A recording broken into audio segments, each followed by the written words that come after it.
Welcome to the Weekly Well.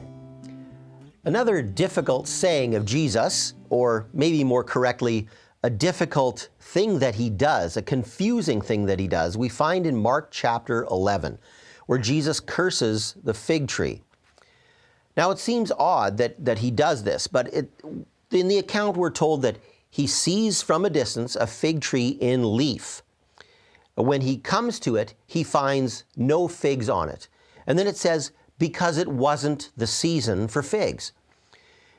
And then he curses the fig tree, saying, may no one ever eat from your fruit again.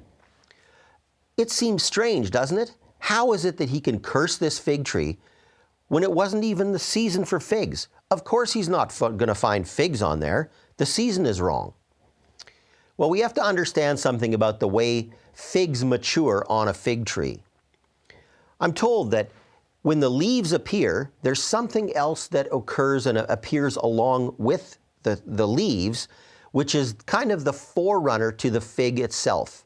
It's a small little edible thing, about the size of an almond.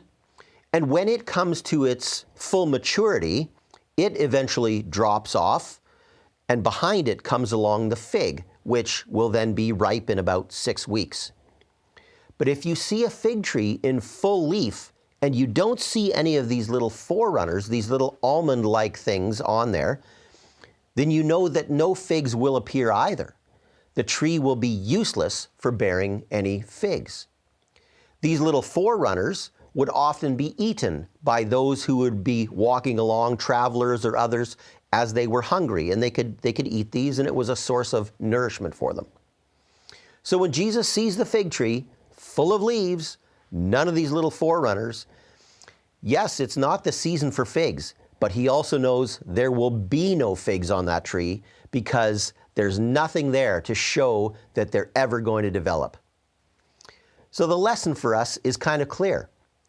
When Jesus is comparing this fig tree to the people of Israel, or his people, he says that we have to be those who bear fruit. We can't just simply look good from a distance. We can't just be appearing good from far off. There has to be substance to us. And so in our own lives, we need to be those who bear fruit, fruit that is useful, fruit that is valuable for the kingdom of God. That is exactly what Jesus wants to see in us. Not just that we look good, but that we are good. And so my prayer is that you and I both, that we would be able to bear fruit, the fruit of the Spirit, as I mentioned last week, that Jesus can use, that God can use, so that we can be effective people for his kingdom and his glory. I pray that you would be encouraged by this. Thanks for tuning in, and we'll see you next week.